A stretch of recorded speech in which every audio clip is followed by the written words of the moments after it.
지켜온 추석들 가운데 가장 긴 추석이 아닌가 싶습니다. 길게는 10일간의 연휴가 이미 시작이 되었습니다. 여러분들은 추석하게 되면 생각나는 것이 무엇입니까? 추석하게 되면 떠오르는 이미지나 단어가 뭐가 있을까요?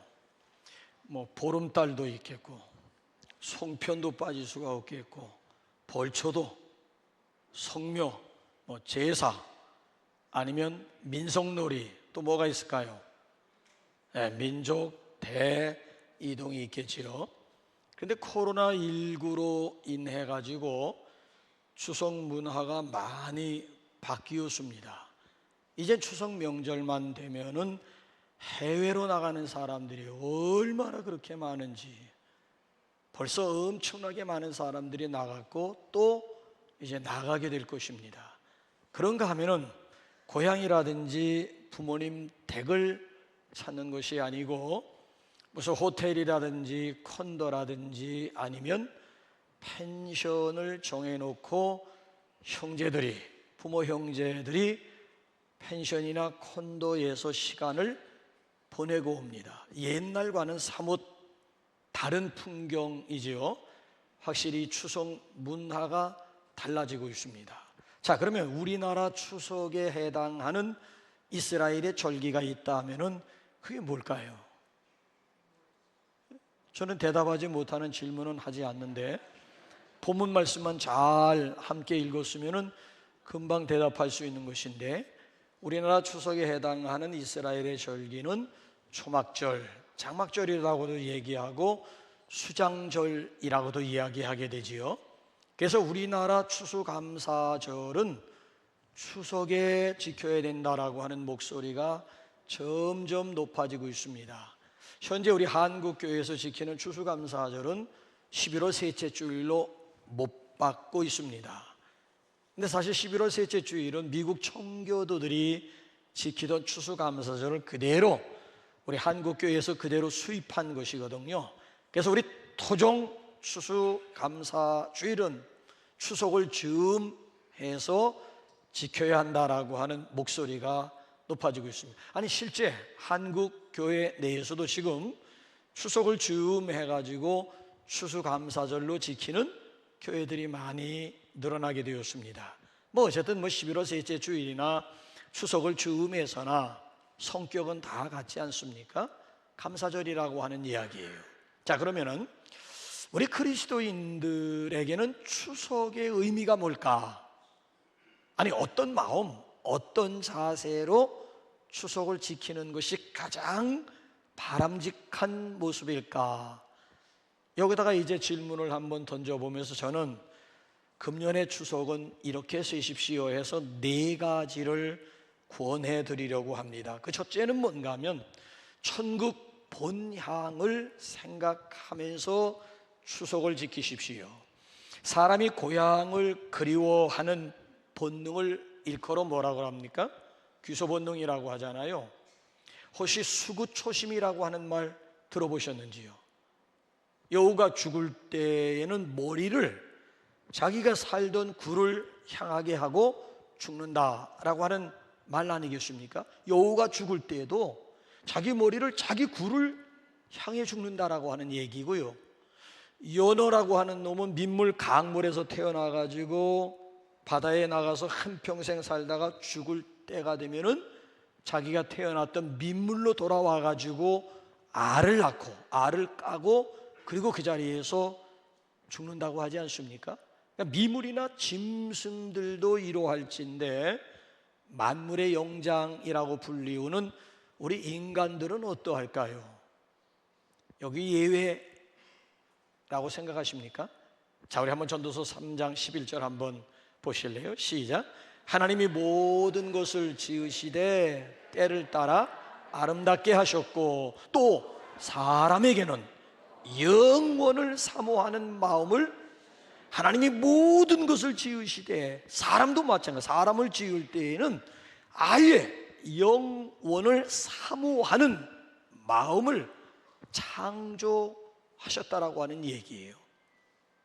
그러니까 고향을 그리워하는 마음에는 짐승이나 인간이나 다를 바가 없다라고 하는 이야기입니다. 자, 하나님께서는 이스라엘 백성들에게 초막절을 지키라고 하셨습니다. 아니, 명령하셨어요. 왜 그랬을까요? 자, 여기 광야는 여러분, 초막절을 어디서 지키는가 하면 들로 나가야 되고 광야로 나가서 초막절 지키는 거예요. 그러니까 여기 광야는, 여기 보면 임시 머무는, 잠시 머무는 곳이라고 하는 거예요. 목적지가 따로 있다는 거잖아요. 젖과 꿀이 흐르는 가나안이 따로 있다라고 하는 얘기잖아요. 그래서 하나님은 나그네를 사랑하라고 그랬어요. 왜 나그네를 사랑하라고 했을까요? 자, 신명기 한번 10장 19절 볼까요? 자, 왜 또 나그네를 사랑하라는지 시작. 너희는 나그네를 사랑하라. 전에 너희도 애굽 땅에서 나그네 되었음이니라. 왜 나그네를 사랑하라는 거예요? 너희도 나그네다라고 하는 얘기예요. 그러니까 우리가 평상시 내가 나그네라고 하는 정체성을 잊고 산다라고 하는 얘기예요. 자, 하나님께서 특별히 어떤 사람에게 복을 주신다고 약속했을까요? 자, 이번엔 10장이 아니라 24장 19절로 한번, 똑같은 19절인데 한번 넘어가 볼까요? 시작. 내가 밭에서 곡식을 베일 때에 그 한 뭇을 밭에 잊어버렸거든. 다시 가서 가져오지 말고 나그네와 고아와 과부를 위하여 남겨두라. 그리하면 내 하나님 여호와께서 내 손으로 하는 모든 일에 복을 내리시리라. 모든 일에 복을 내리시리라. 그리하면, 어떻게 하면? 나그네를 배려하고 나그네를 사랑하기만 하면 하나님께서 모든 일에 복을 내리실 것을 여기서 분명하게 약속해 주고 있잖아요. 그래서 여기 보게 되면 하나님의 관심이 나그네에 있어요. 나그네. 왜? 그 나그네의 마침표가 되시는 분이 바로 하나님이시기 때문에 그런 거예요. 자, 우리 나그네 인생의 최종 목적지는 아버지 하나님이 계시는 하늘나라인 줄로 믿습니다. 이 땅은 우리가 영원히 머무는 것이 아니라는 거예요. 본집 본향이 따로 있다라고 하는 것이에요. 얼마 전까지만 해도 추석이 되게 되면 고향을 찾기에 민족 대이동이 연출이 되었습니다. 지금에야 여러분 부산으로 가는 방법이나 부산으로 가는 길이 여러 길이 생겼습니다마는 과거에는 극히 제한되어 있었습니다. 혹시 기억하시는지요? 서울에서 부산까지 20시간 걸린 적도 있습니다. 믿거나 말거나. 아니 정말이에요. 여러분 그 뉴스 기억나는지 모르지만 서울에서 평상시 부산까지 몇 시간이 되는 거예요? 한 4시간, 5시간이면 좋게 가지 않겠어요? 근데 20시간이라니. 아니 여기서 미국까지 11시간 내지 12시간이면 미국 LA에 떨어질 수가 있는 거예요. 아니 그런데 무슨 해외도 아니고 국내에서 20시간 걸린다니. 그럼에도 불구하고 사람들이 고향을 찾아가는 거예요. 그 이유가 뭐예요? 거기는 바로 내가 태어난 장소이기도 하지만 더 중요한 이유는 뭡니까? 거기에는 누가 계시기 때문에? 부모님이 계시기 때문이라고 하는 것 아니겠습니까? 그래서 여기 보면 우리 나그네 인생의 최종 목적지는 바로 아버지 하나님이 계시는 하늘나라라고 하는. 그래서 여기 보게 되면은 이스라엘 사람들이나 한국 사람들이나 고향을 그리워하는 데에는 차등이 없습니다. 이스라엘 사람들 같은 경우에는 추석이 되면 소위 말하면 수장절이 되게 되면 장막절이 되게 되면 멀쩡한 자기 집 내두고 들러 나간다든지 아니면 아주 오리지널 유대인들 같은 경우에는 실제로 광야에 나가서 일주일 동안 텐트 속에서 초막 속에서 생활합니다. 자, 일주일 동안 멀쩡한 내 집 놔두고 들러 나가고 광야로 나가가지고 텐트 속에서 아니면 초막 속에서 일주일 동안 생활하면서 무슨 생각을 하겠습니까? 여기는 지금 아무리 내 집이 훌륭한 내 집이 있다 할지라도 이건 임시거처라고 하는 얘기지요. 정말 내가 돌아가야 될 진짜 고향이 따로 있음을 깊이 생각하면서 명절을 지킨다라고 하는 이야기지요. 우리가 모두 이 땅에 사는 동안 나그네들이에요. 나그네. 아무리 여러분들이 지금 좋은 집에 살고 계신다 할지라도 그건 예수님 말씀하신 그대로 임시 거처일 뿐이에요. 자, 인생은 나그네라고 하는 사실에 대해서 가장 심지어 강조하는 사도 가운데 한 분이 바로 베드로 아니겠습니까? 베드로 1장에서도 강조하고 2장에서도 강조하는데 한번 2장 11절 한번 우리 다 같이 한번 읽어보실까요? 시작. 사랑하는 자들아, 나그네와 행인 같은 너희를 권하노니 영혼을 거스려 싸우는 육체의 정욕을 제거하라. 사랑하는 자들아, 나그네와 같은 길 가는 행인과 같은 너희를 권한다. 이스라엘 민족은 특별히 나그네 의식이 강한 나라 중에 나라라고 할 수가 있습니다. 왜 그럴까요? 40년 동안 광야 생활을 하면서 몸으로 익혔고 몸으로 경험했어요. 자, 그의 후손들은 70년간 로마의 나라를 빼앗기면서 이 나라 저 나라 여기저기 떠돌아다니면서 살아야만 했습니다. 1948년 독립할 때까지 나그네 생활을 했습니다. 더군다나 베드로전서 1장 보게 되면은 베드로전서의 수신자를 소개할 때에 나그네를 소개해요. 흩어진 나그네에게 편지하노니, 수신자가 없어요. 특별한 수신자가 없어요. 그래서 공동서신이라고 그래요. 자, 빌립보서는 빌립보 교회에 보내는 편지고, 에베소서는 에베소 교회, 데살로니가 전서는 데살로니가 교회에 보내는 수신자가 분명해요. 근데 이 베드로, 야고보서도 마찬가지지만은 베드로 전후서를 보게 되면 수신자가 특별히 없어요. 흩어진 나그네에게 편지하노니, 이걸 디아스포라라고 이야기하지 않습니까? 여기저기 이 나라 저 나라 여기저기 흩어져 살고 있는 유대인들에게 편지를 한다라고 하는 얘기예요. 그래서 흩어져 살고 있는 디아스포라만이 나그네 의식을 가지고 있는 것이 아니고 이스라엘 나라 본토 안에 살고 있는 사람들조차도 나그네 의식이 철저한 것은 유목민이었거든요. 여러분, 유목민이라고 하는 것은 일정한 거처가 없어요. 그냥 물이 있는 곳으로, 풀이 있는 곳으로 양떼를 계속 몰고 다니기 때문에 일정한 주거지가 없다라고 하는 얘기. 이스라엘 나라 밖에 있는 사람도 그렇고 이스라엘 나라 안에 살고 있는 유대인조차도 마찬가지라고 하는 얘기예요. 자, 이스라엘뿐만이 아니고요, 우리 모든 인생은 나그네라고 하는 얘기예요. 이런 자신의 정체성을 잊어버리고 마치 여기서 영원마냥 살 것 모양 객기를 부리는 사람들이 얼마나 많이 있습니까? 성경에 나와 있는 부자와 똑같잖아요.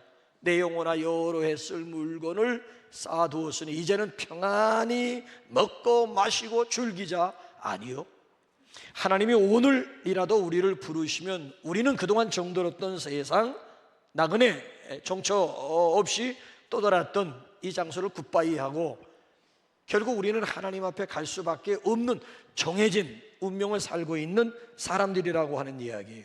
자, 그렇기 때문에 추석을 맞이하면서, 아니, 고향을 찾아가면서 더 나은 고향, 우리에게는 더 나은 본향이 있음을 생각하는 우리 지혜스러운 하나님의 자녀들이 될 수 있기를 주님의 이름으로 축원합니다. 여러분, 이 문제에 있어 성경은 너무나 분명해요.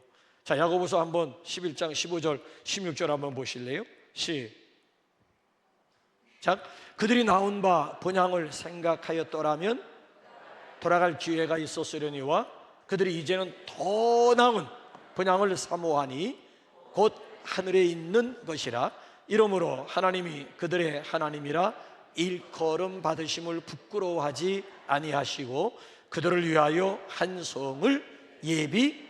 15절은 이 땅에 고향이 있듯이 더 나은, 우리에게는 더 나은, 이 땅의 본향과는 비교할 수 없는 더 나은 본향이 있다는 거예요. 누구든지 사모하기만 하면 하늘에 있는 본향에 들어갈 수 있음을 우리에게 아주 분명하게 말씀해 주셨잖아요. 자, 그래서 초막절 다시 말씀드리면 우리 추석을 지내면서 우리는 나그네다라고 하는 정체성 다시 되찾을 수 있기를 바라고요, 그 나라를 생각하면서 오늘 이 땅에서 명절 지킬 수 있기를 주님의 이름으로 축원합니다. 그런가 하면 두 번째로는 금년 추석에는 부모에게 효도하고 형제들 간에 우애하십시오. 자, 옛날부터 추석을 일컬어 한가위 또는 중추절이라고 했잖아요. 원래 이 추석이라고 하는 것은 유교에서 시작된 것인데, 햅쌀 가지고 송편을 빚고 햇과일이라든지 여러 가지 맛있는 음식을 만들어 가지고 조상님 산소를 찾아가 가지고 거기서 차례를 지키는 것이 바로 전통적인 추석 명절 아니겠습니까? 사회 경제가 어려우면 어려울수록 고향에 더 가고 싶은 마음이 드는 이유가 뭘까요? 고향이라고 하는 것은 어머니의 품과 같은 곳이기 때문이잖아요. 그래서 여러분 보세요. 명절 때만 되면 주차장이 따로 없어요. 도로가 주차장을 방불케 함에도 불구하고 기어이 고향을 찾아가는 이유가 어디에 있을까요? 한국인의 가장 큰 장점 중에 하나가 가족과 친지 그리고 친구들 사이에 유대감 아니겠어요? 근데 우리 다소 무뚝뚝하고 표현을 잘 못하는 우리 한국 사람들, 이게 2조 500년의 영향인지 모르지만은 외국 사람들에 비해서 좀처럼 표현에 좀 약한 것이 우리 한국 사람들의 약점이라고도 할 수가 있는데, 명절이 되게 되면 무뚝뚝했던 사람들도 서로 이렇게 선물을 주고 받으면서 정을 나누고 사랑을 나누는 것은 우리 한국 사람들만이 가지고 있는 아주 또 큰 장점 중에 하나가 아니겠습니까? 영국에 있는 사람이 한국에 와서 2년 동안 머무르면서 한국에서 살아보니 라고 하는 글을 인터넷에 올렸는데, 한번 뭐라고 올렸는지 한번 보여드릴까요? 한국에 온 뒤 두 번째 맞는 추석이다. 추석은 2년 넘게 한국에 살면서 내가 가장 즐겁게 보낸 명절이다. 내 고향 영국에도 추수감사절이 있으나 간소하게 보내는 것과 달리 한국인들은 사나흘 동안 연휴를 즐기며 고향을 찾는다. 고향길에 가족과 친지에게 나눠줄 선물을 양손 가득 챙겨가는 모습은 훈훈하기만 하다. 한국인들의 추석나기를 보면서 나는 한국에 대한 매력을 느끼게 되었다 해도 과언은 아니다. 그러니까 외국인들의 눈에 비친 이 추석의 모습이라고 하는 것은 당신네 나라에서는 찾아보기 힘든 그런 풍경, 그런 문화더라고 하는 얘기예요. 자, 우리가 불신자들에게 듣는 말 중에 가장 기분 나쁜 말 중에 하나가 뭘까요? 저 예수쟁이들은 조상도 몰라보고 불효 종교, 제사도 안 지내는 불효 종교다. 기독교를 매도하는 것을 보게 되면 은근히 화가 나요. 그 사람들은 기독교가 어떤 종교인지 몰라서 하는 무식한 소리거든요. 아니, 여러분, 기독교보다 효를 강조하는 종교 있으면 한번 여러분들이 한번 제시 한번 해보세요. 기독교보다도 가정 화목을 강조하는 종교가 있으면은 한번 여러분들이 한번 얘기해 보라고요. 기독교에서 어느 정도 효를 강조하는 줄 아십니까? 자, 10계명은 두 돌판으로 되어 있잖아요. 1계명부터 4계명은 인간이 하나님을 향하여 지켜야 될 계명이고, 그 다음에 이제 5계명부터 10계명까지는 인간이 인간을 향해서 지켜야 될 도리나 계명을, 그러니까 대인 계명 가운데 제1계명이 내 부모를 공경하라예요. 대인 계명 가운데 제1계명이 내 부모를 공경하라예요. 아니, 더군다나 율법서라든지 잠언서를 보게 되면은 부모에게 손찌검을 한다든지 구타를 한다든지 부모를 저주하는 자식이 있으면 돌로 쳐 죽이라고 얘기해요. 재판도 필요 없어요. 재판 과정도 필요 없어요. 부모에게 손찌검하는 놈, 아니면 부모를 향해서 저주하는 놈이 있으면 인정사정 볼 것 없이 돌로 쳐 죽이라고 얘기해요. 어느 종교에서 이렇게 이야기하는 종교가 어디 있어요? 이렇게 엄하게, 이렇게 무섭게. 어느 종교가 있는지 한번 여러분 얘기 한번 해보세요. 이런 종교 여러분 없어요. 하나님은 우리가 이 땅에서 잘 되고 복을 받을 수 있는 비결로 부모 공경을 말씀하고 있습니다. 복 받을 수 있는 길이 다른 데 있는 것이 아니라 가정 안에, 파랑새는 우리 집안에, 바로 그 키는 누가 가지고 있는가 하면 부모에게 있다는 거예요. 더군다나 잠언서를 보게 되면은 하나님의 권위 이퀄 부모의 권위. 그러니까 부모는 하나님을 대리하는 자로서, 잠언서 읽어보시라니까요. 부모는, 이 땅에 있는 부모는 하늘에 계신 하나님을 대리하고 있는 대리인으로 우리에게 소개하고 있다니까요. 우리 예수님, 믿음의 주인 되신 예수님은요, 가정 식구들을 위해서 30년 동안 희생하신 분이에요. 육신의 아버지 요셉이 일찍 세상을 떠남으로 졸지에 소년 가장이 되셨어요. 그래서 육신의 어머니 마리아뿐만 아니라 남동생 4명에다 자매들 거기 딸들이라고 했으니까 복수니까 딸들은 몇 명이나 되었는지, 여동생들이 몇 명이나 되었는지 모르겠습니다만은 홀로 계신 육신의 어머니와 육신의 동생들을 돌보느라고 30년 동안 더군다나 여러분, 저기 십자가상에 매달리셨을 때 딱 7마디를 해서 가상칠언이라고 얘기를 하는데, 십자가상에서 고통을 겪으면서 딱 7마디 하시고 돌아가셨는데, 그 가상칠언 가운데 하나가 귀나이, 십자가 밑에서 육신의 아들이 고통당하는 모습을 보면서 처절하게 막 울고 있는 어머니를 향해 가지고 귀나이, 여자여 보소서 아들이니이다. 이 귀나이라고 하는 것은, 여자여라고 하는 것은 왜 여자여라고 번역을 했는지 모르겠어요. 원래 여러분 마담이라고 하는 것이 뭐 술집이나 무슨 다방 마담이 아니에요.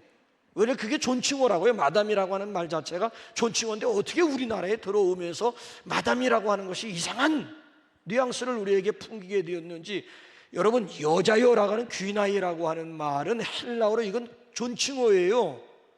근데 우리나라 말로 여러분 돌아가셔가지고 한번 오늘 어머니를 향해서 여자요 한번 해보세요. 어떤 반응이 일어날 것 같아요? 뉘앙스가 우리나라에서 여자요, 아니 어머니를 향해서 여자요, 이게 아니 어머니 아니라도 여러분 지나가는 어른들을 향해서 여자요 라고 한번 불러보시라고요. 뉘앙스가 영 거시기하지 않습니까? 근데 원래 이것도 여러분 귀양 번역을 할 바에야 귀나이라고 하는 단어를 좀 다른 말로 좀 오해하지 않도록 불신자들이 적어봐라.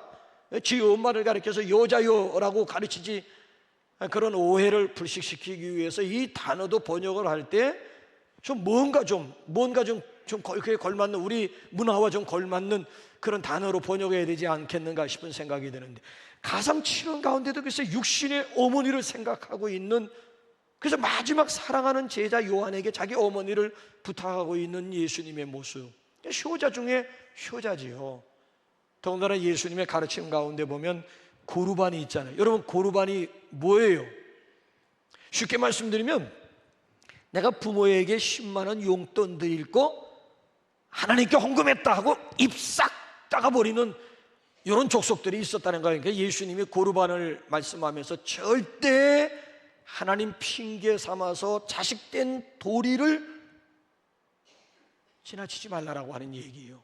부모에게 하는 것은 부모에게 하는 것이고, 하나님 앞에 드리는 건, 이걸 왜 혼동해가지고 부모에게 드려야 될 걸 내가 하나님 앞에 드렸다 하면서 입을 싹 닦으려고 하느냐, 이건 안 된다. 그래서는 안 된다는 거야. 자식된 도리는 자식된 도리로서 그걸 왜 거기 하나님을 핑계 삼고 하나님이 어쩌고 저쩌고 주일이 어쩌고 저쩌고 하면서 핑계 삼으려고 하느냐. 핑계 삼아서는 아니 된다라고 하는 얘기예요. 그러니까 여러분 보세요. 우리 기독교에서는 효를 인간 윤리의 가장 기본으로 삼고 있는 거예요. 가장 기본으로 누가 기독교가 불교 종교라고 이야기를 하려고 하느냐는 거예요. 다만 기독교에서 강조하는 효가 있지요. 뭘 강조해요? 자, 한번 에베소서 6장 1절 한번 다 같이 한번 보실까요? 시작. 자녀들아, 주 안에서 너희 부모에게 순종하라. 이것이 부모에게 순종하라. 어떻게? 주 안에서 순종하라고 하는 얘기예요. 그러니까 그것도 돌아가신 후 효가 아니에요. 기독교에서 강조하는 건 돌아가신 후 효가 아니고 생전 효를 다 하라고 하는 말씀이에요. 생전에는 부모를 소모품 취급하다가 돌아가신 다음에는 둘도 없는 효자인 양 떠들썩하게 제사 지낼 생각하지 말라라고 하는 얘기예요. 살아계신 전에 부모를 거들떠보지도 않고 소모품, 그냥 늙은 부모는 그냥 소모품이다, 소모품 취급하다가 돌아가시면서 첫 주기가 되고 2주기가 되고 제사 때만 되면 먼 상다리가 부러질 정도로 막 야단스럽게 막 제사 지낼 생각하지 말라는 거예요. 여러분, 제사의 유래를 아시고 여러분 과거에 제사 지냈습니까? 어떤 분이 학위 논문을 썼는데 제사에 대한 그 유래에 대해서 소급해 올라가가지고 제사의 뿌리를 연구한 분이 있어요. 그거 보고 제가 깜짝 놀랐다니까요. 아주 제사의 유래를 보게 되면 고약하게 이를 데 없습니다. 시작이 여러분 어떻게 된 줄 아세요? 여러분, 늙은 부모는 자식에게 도움이 되질 않아요. 전혀 도움이 되질 않아요. 그래서 아예 늙은 부모는 아예 거들떠보지도 않고 뒷방 늙은이 취급을 하게 됩니다. 근데 그 늙은 부모가 돌아가시면 얘기가 달라지는 거예요. 귀신이 되어가지고, 부모가 귀신이 되어가지고 자식들에게, 자손들에게 복을 줄 수가 있다라고 하는 거예요. 그래서 제사 모시고 제사 지내는 거예요. 돌아가신 부모님을 위한 제사가 아니고, 이제 귀신이 되었으니까 우리 자식들에게, 자손들에게 복을 내리소서, 복을 달라고, 복 받겠다고, 그래서 제사 드리는 거예요. 돌아가신 실제로 여러분 상다리 부러질 정도로 제사상 차리고 절을 하도 뭐 부모님이 와서 뭐 한 숟갈 뜨기나 합니까? 저들이 다 먹어치우면서 뭔 부모를 위한다는, 명목은 뭐 부모를 위한 제사상이라고 얘기하지만 실제적으로 부모님이 와서 숟가락 한 번 드신 적이 있느냐고요. 냉정하게 한번 생각을 해보게 되면 이 제사처럼 효라고 하는 그 명목하에서 이 얼마나 맹랑하게 이를 데 없는 의식이냐라고 하느니, 그래서 기독교에서는 돌아가신 다음에 할 생각하지 말고 살아생전 따끈한 밥 한 그릇이라도 마음으로 중심을 다해가지고 부모를 대접해드리라고 하는. 그래서 여러분, 기독교는 죽은 자의 종교가 아니고 산 자의 종교임을 믿으시기 바랍니다. 우리 기독교에서 강조하는 죽은 다음에 효를 얘기하는, 부모 생각하라는 것과 살아생전 부모 생각, 어느 것이 실리적이고 어느 것이 여러분도 합리적이라고 생각하는 거예요. 살아계실 때 잘해야 되는 거예요. 살아계실 때. 어느 유교 집안에 많은 자식들이 있었는데 셋째 아들이 예수 믿는 여자와 결혼을 했어요. 얼마 지나지 않아서 그 아들도 교회 다니기 시작합니다. 이놈이 교회 다니기 시작하면서 제삿날이 되게 되면은 다른 형제들은 다 절을 하는데 거기에 앉아가지고 무릎을 꿇고 기도하는 거예요. 아버지가 그 모습을 보면서 노발대발하기 시작합니다. 너 그따위로 하려면 제삿날 절대 오지 말라고 하면서 야단을 쳤고요. 형제들의 핍박이라고 하는 것도 이루 말할 수가 없었습니다. 안 봐도 비디오 아닙니까? 여러분 다 겪어보셨잖아요. 제사 지내지 않음으로 인해서 부모는 물론이고 형제들로부터 얼마나 미움을. 그래서 제삿날이 되면 이 부부가 아예 집안에 아예 발을 들여놓지도 못하기 때문에 집 밖에서 제사 지내는 동안에 무릎을 꿇고 기도하고 눈물로 기도하고 결국 돌아가곤 했어요. 근데 어느 날 갑자기 아버지가 중풍으로 쓰러졌습니다. 자 보세요. 여러 자녀들이 있는데 누구 하나 중풍으로 쓰러지신 아버님을 모실 자식이 없는 거야. 우리는 이래서 안 되고, 우리는 이래서 안 되고, 우리는 이래서. 자식들마다 다 아버지, 중풍으로 쓰러진 아버지를 모실 수 없는 형편들만 늘어놓기 시작을 하는 거예요. 셋째 아들이 모셔갔습니다. 이 두 애가 얼마나 지극정성으로 병 수발을 드는지 누워 계시는 아버지가 감동을 잡수세요. 내가 그동안 너희들을 너무나 오래 오해했구나, 미안하구나. 나도 이제라도 너희가 믿는 종교를 나도 믿고 싶다 해서 결국 세례, 병상 세례 받으셨어요. 그리고 시골에 있는 논과 밭 셋째 아들에게 다 물려주고 세상을 떠났다라고 하는 얘기예요. 여러분, 누가 효자예요?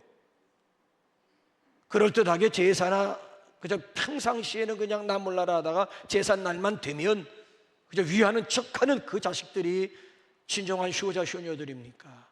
아니면 살아생전 마음으로부터 부모를 보살피고 부모를 공경하는, 부모에게 순종하는 이 자식들이 효자입니까?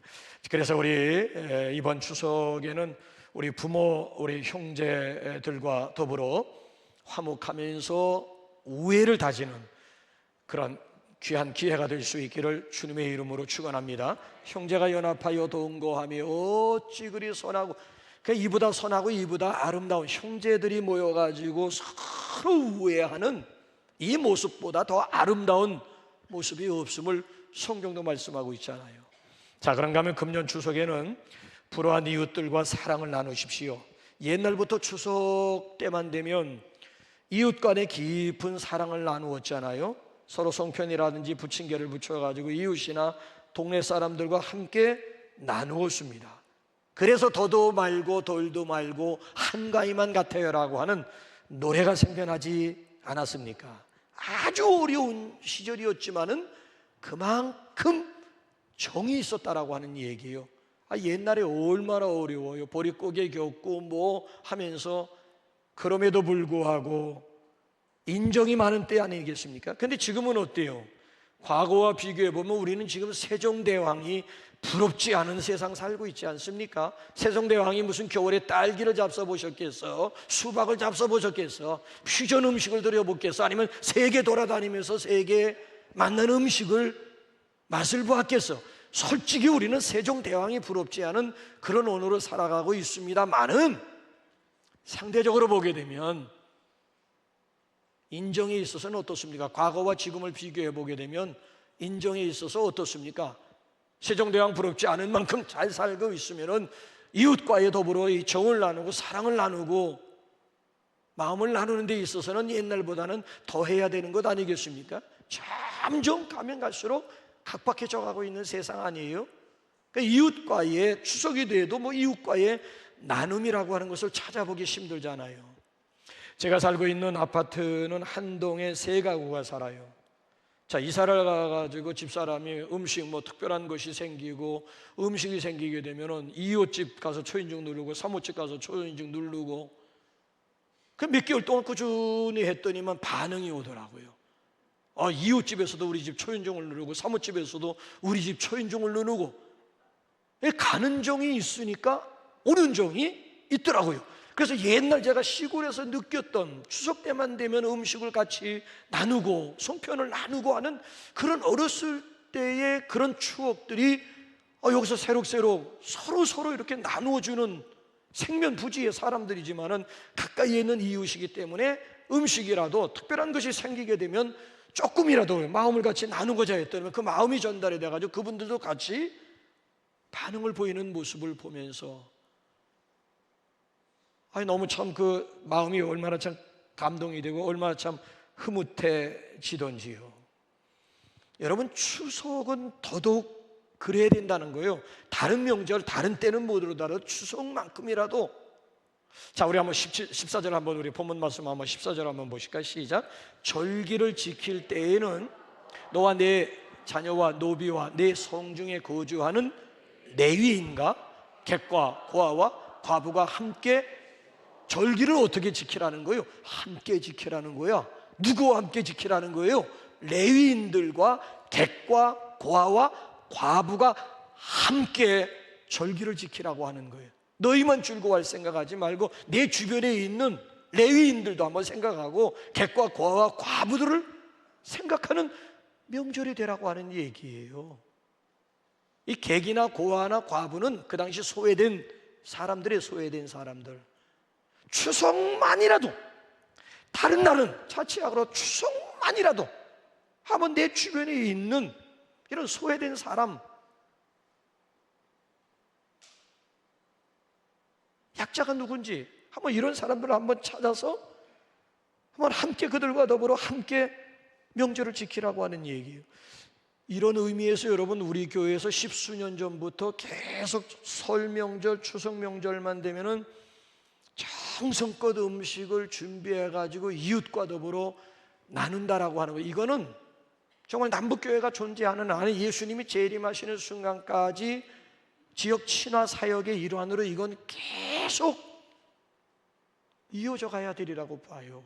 이번에도 100가정 섬겼잖아. 이틀 동안에 나와서 준비하고 새벽 예배 끝나고 내려가 봤더니만 많은 권사님들, 집사님들이 다 솔선수범해가지고 그냥 앞치마를 입고 열심히 아주 음식도 얼마나 이렇게 정성껏들 준비하시는지. 그래서 여기 동장 얘기로는 몇 군데서 온대요. 그 추석 음식에서 몇 군데서 오는데 그 음식을 동네에서 이렇게 나누어져 이거 수에 잡수시는 분들이 정해져 있는가 봐.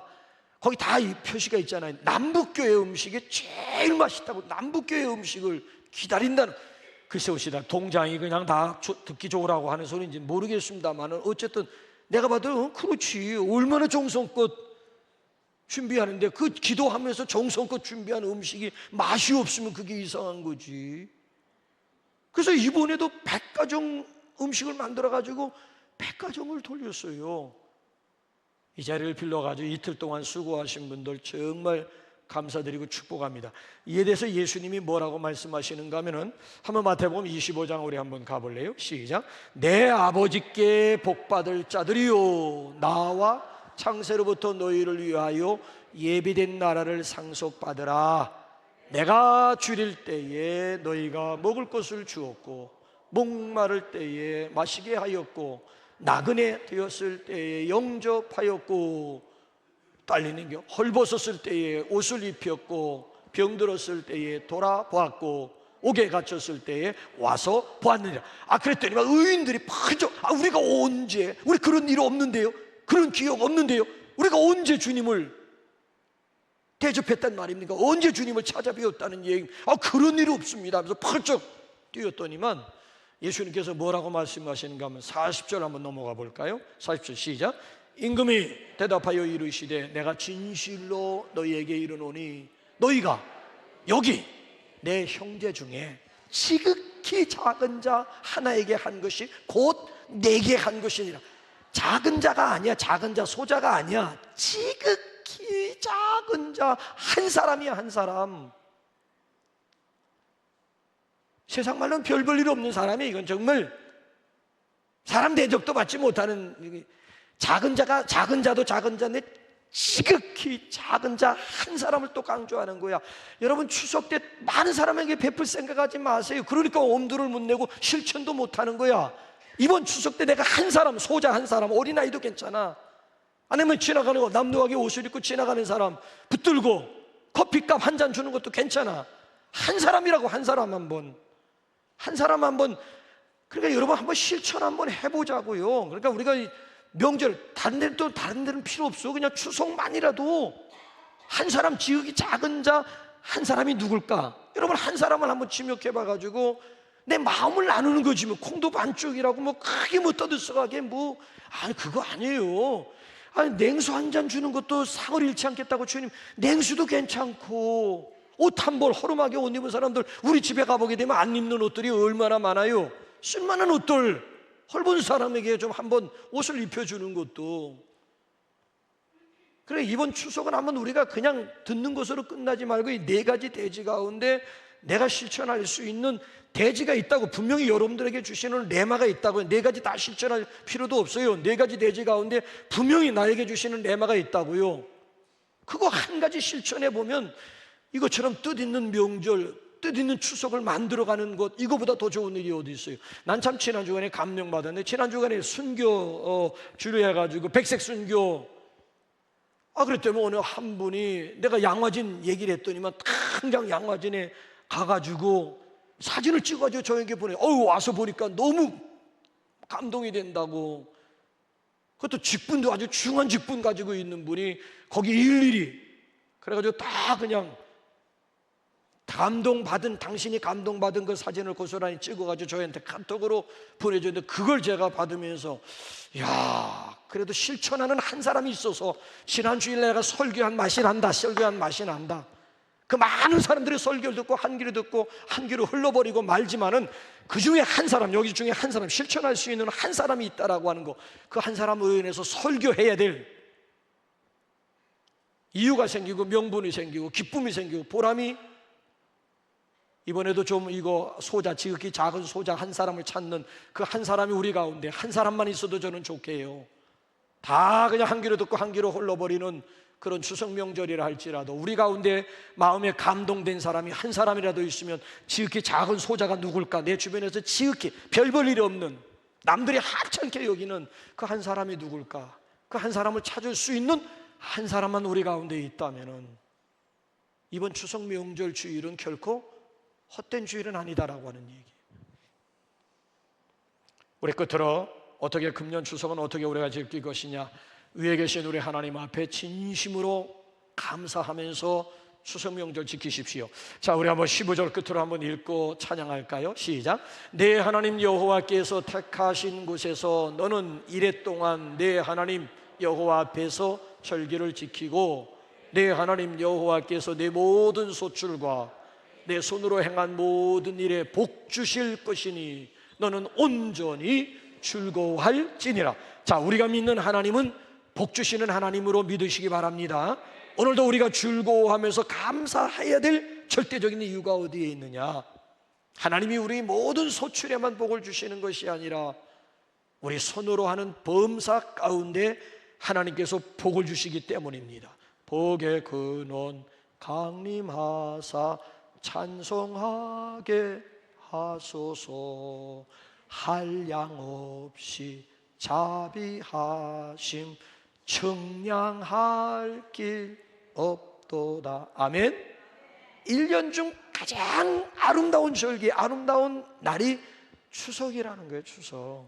오죽했으면 더도 말고 덜도 말고 한가위만 같아요라고 하는 노래가 만들어졌겠느냐는 거예요. 높은 하늘, 맑은 공기, 아니면 알맞은 기후, 오곡이 무르익어가고 있는 들판, 단풍이 물들어가고 있는 산야등, 이 얼마나 여러분 아름답습니까? 아름다운 자연과 숲뿐만이 아니고 우리에게 맑은 공기와 풍성한 곡식을 주신 우리 하나님 앞에 진정으로 감사하시기 바랍니다. 뿐만 아니라 우리 부모, 형제와 친척들과 더불어 우애를 다지시고 불우한 이웃들과 더불어 사랑을 나누시고, 더 나아가 무엇보다도 그동안 이 세상에 미쳐가지고 본향을 잃어버리고 살아왔는데 추석이라도 고향을 찾아가면서 우리에겐 더 나은 본향, 더 나은 고향이 있음을 생각할 줄 아는, 그래서 우리의 정체성을 다시 회복할 수 있는 의미 있는 명절이 될 수 있기를 주님의 이름으로 축원합니다. 우리 찬송가 302장 지금까지 지내온 것